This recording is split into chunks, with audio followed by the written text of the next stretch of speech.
What's up everyone, it's X35 Earthwalker, the one true Earthwalker, the legendary soldier himself, and welcome back to another awesome video. Yes, you've heard of me, you know me, you wish you were me, you'll never be as great as me, but be the best you can be. Now I just wanted to do a quick analysis of some of the stuff that I've seen during the showcase reveal concerning Halo Infinite. And I will say right now, a lot of the stuff I saw, I actually predicted accurately in my gaming blog post up on my website when I first wrote about this game. So I'm glad I got that right.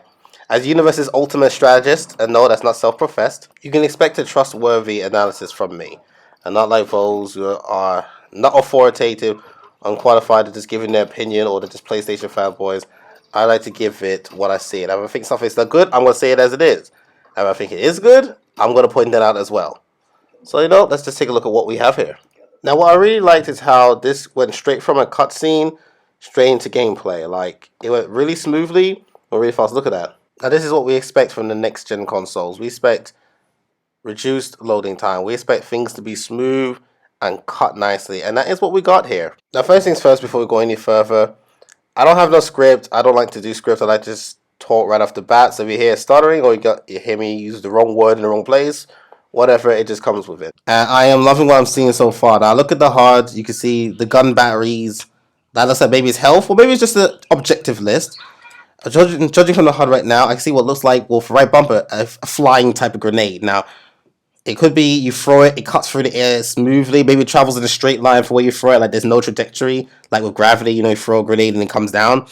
The radar, motion tracker, I should say, looks cleaner. The small hinges, like the little lines off of it, makes it look more high tech, advanced from the motion trackers we've had in the past. The icons for the assault rifle, and that looks like a pistol, so let's just call it a Magnum for now. Maybe they'll bring up multiple types of pistols, like there was in Halo 5 Guardians Warzone. There was different wrecks with different types of pistols, and that was really cool because you had the tactical pistol. 36 bullets, okay, standard, I like that. The assault rifle looks great. The top piece right there from the gun, which displays the number of bullets that's in there. High tech. I like that it's more bulky and stands out a bit more. I prefer that. It makes the rifle have more of a presence. I definitely like that. And judging from the graphics right now, I can say right now, oh, you can see the critters moving around. I like that. Judging from the graphics, what I can see right now, its graphics look better than the Ghost of Tsushima right now. I know I said right now multiple times. Don't get mad at me. That's right now my opinion. Now, the Ghost of Tsushima definitely is an excellent game, and I might write about that on my website another time. Won't be making the video. But the graphics is looking incredibly solid, what I expect. And this is not even fully done yet, so I'm expecting, because I got high expectations for this game. I'm putting them on a high bar standard. So I'm not going to let anything from Halo slide. If there's something that's not good, I'm going to call it what it is. Now, in the first engagement with the grunts, we see exactly how the assault rifle works, and it's a heavy hitter. It hits hard against enemy Spartans, like in multiplayer. It's going to be one of those things that downs the shield. The red hit markers that was popping out from the center of the crosshair was showing headshot potential. Like, I don't know if they're going to call it critical damage. I don't know.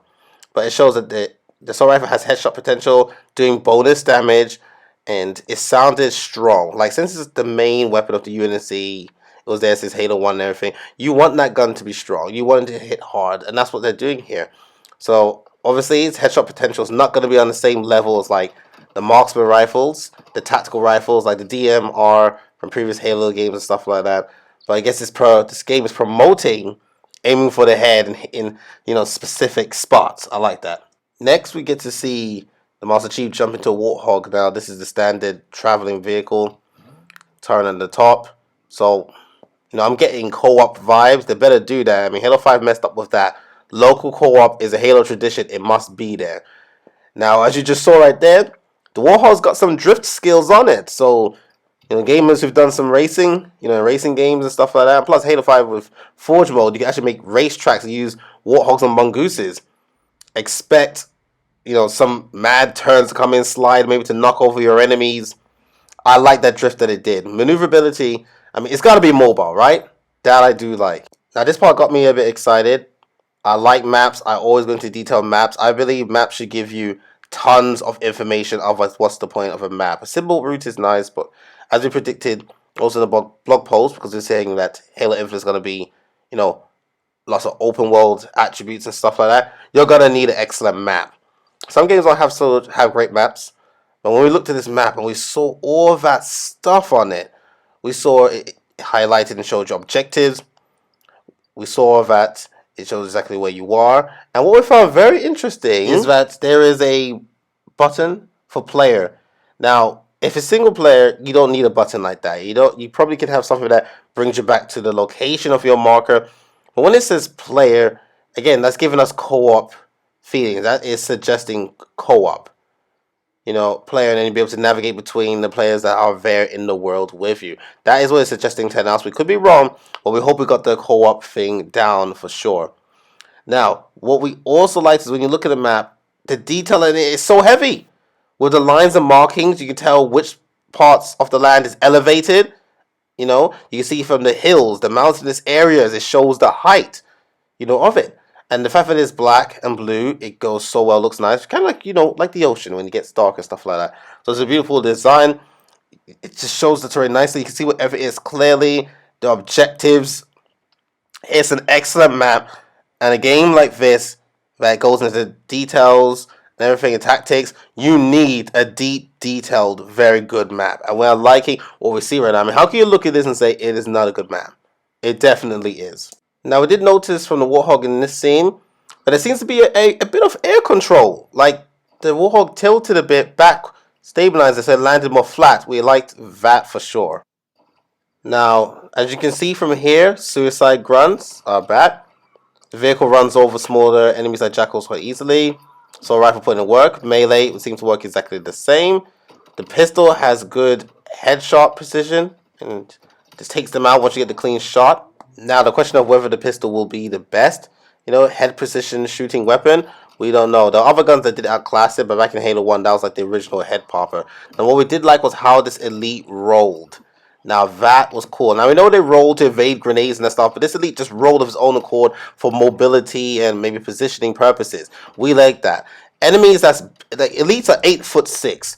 Sangheili that's tall, strong like that's stronger than humans, faster than humans. We expect them to take more advantage of that, superior physical build.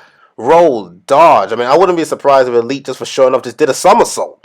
No tactical reason behind it, but just for fun. I don't know.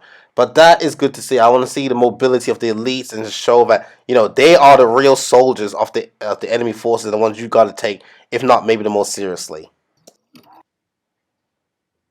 Now let's talk about this, the VK-78 Commando. Now the thing that stand out to me the most was the fact that it said kinetic. Kinetic what? Is it a kinetic type gun? Well, weapon types now? Kinetic, force, movement. I did physics. So is this round supposed to be like, does it have like a bit of a knockback? Is it like based on like physics in here where flying enemies like how in Halo 2 there are drones, maybe kinetic shots have more effective at like downing them, bringing them to the ground, maybe knocking them out of the air, mess up their flying. The fact that it's kinetic as well, does it have like more stopping power? Has it got the ability to like move enemies? It just brings up quite a bit. The fact that we're dealing with force now, I actually like that. Now, judging from the way how it's firing right there with the zoom in, a lot of headshot potential. Definitely a precision weapon. Has it got more like headshot potential and effectiveness than the pistol we saw earlier? That's something you have to find out until you get in game and test it for yourself. But yeah, and finally it's called tactical as well. Notice it's a tactical and auto. Is it tactical also not just because of its precision, but can you change the fire mode like single burst, auto? All question that pops in there, but it's all it's good for assumption. But changing fire mode was never a Halo thing. So I just think maybe it's just called tactical because like the DMR, it's got some marksman to it, headshot, that kind of thing.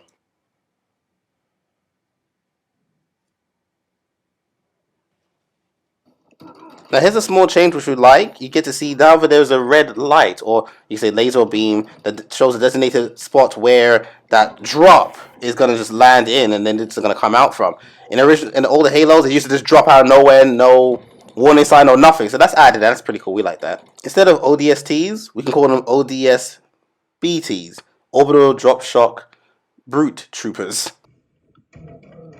Now pay attention here because I'm sure you've noticed this, but look. With the tactical rifle, notice the player targeted the left leg of this brute, and after a few shots, look, his foot got knocked behind him. I like that. Now, maybe this is because this gun is kinetic, as kinetic, type weapon because of force. Like if you target a certain limb, it can push aside. But then this opens questions. What about if you fire at an enemy holding a gun? Because you know how you hold brute plasma rifles? They have the arms out there, not close to their chest. What if you shoot the arm? Will it make the arm drop, leave them more vulnerable so they can't fire momentarily? Or they're aiming at your teammate and you shoot him from the side, does it drop? That's actually really cool because when he's shot, it's not like the bone got broken and then the knee it just bent the knee. No, it was knocked back and the leg was still function after that. That was force, and we like that. It just again is making Halo more tactical, and Halo was a tactical game. This is pretty cool. We definitely like that feature. So targeting limbs is important.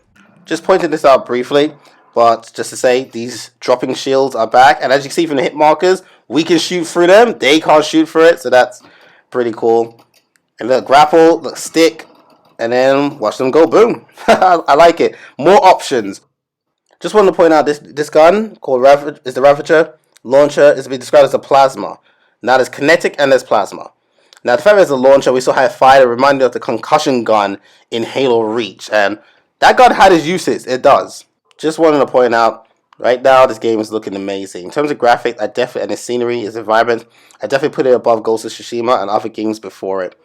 It looks amazing, and this is what I expected. Well done.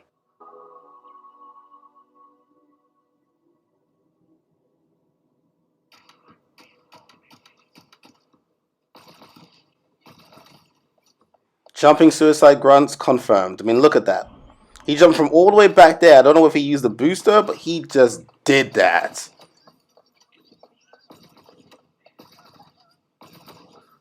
Now this gun, the Pulse Carbine, it reminds me of the Plasma Repeater from Halo Reach. I just hope they just make it useful because the Plasma Repeater was weak. There was like no real use for it. This gun, I hope, becomes something solid that we have to use. Now I'm just going to jumble a lot of this stuff together.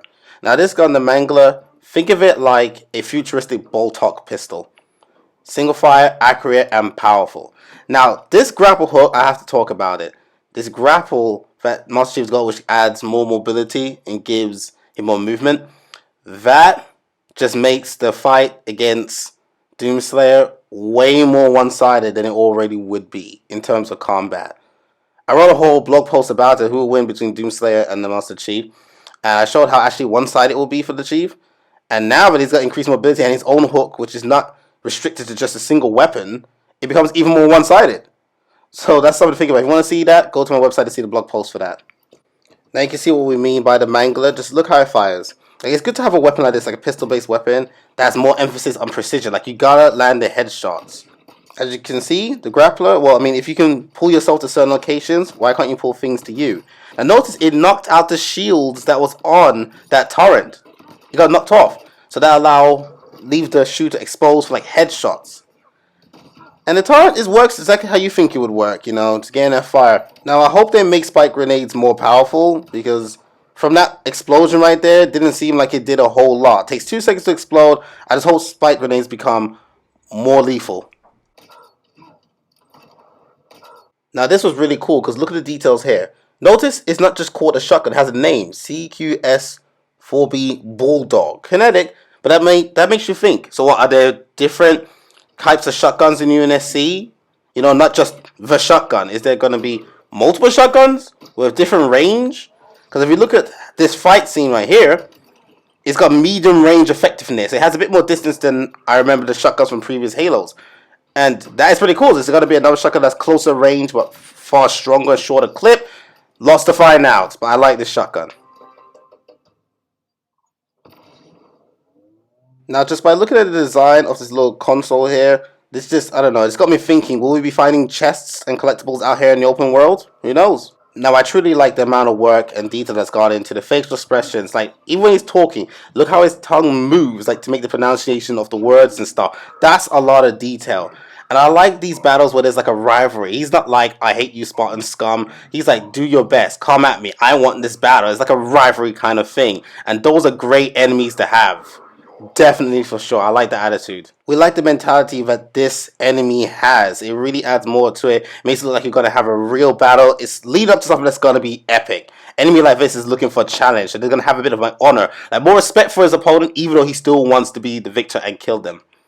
Now, there was way more stuff I wanted to analyze and dive into easily, but I wanted to keep it as short as I could around time. I had other things I need to do for the business and stuff. But what I'm seeing so far from Halo Infinite is looking real good. I'm liking this enemy, I'm liking the stance, I'm liking the rivalry, the designs, the graphics, the new stuff. There's no information on armor abilities. Maybe they're taking all that out and making it more like Halo 2 in a way, but now more mobility and obviously upgraded graphics and everything. But that would be really interesting.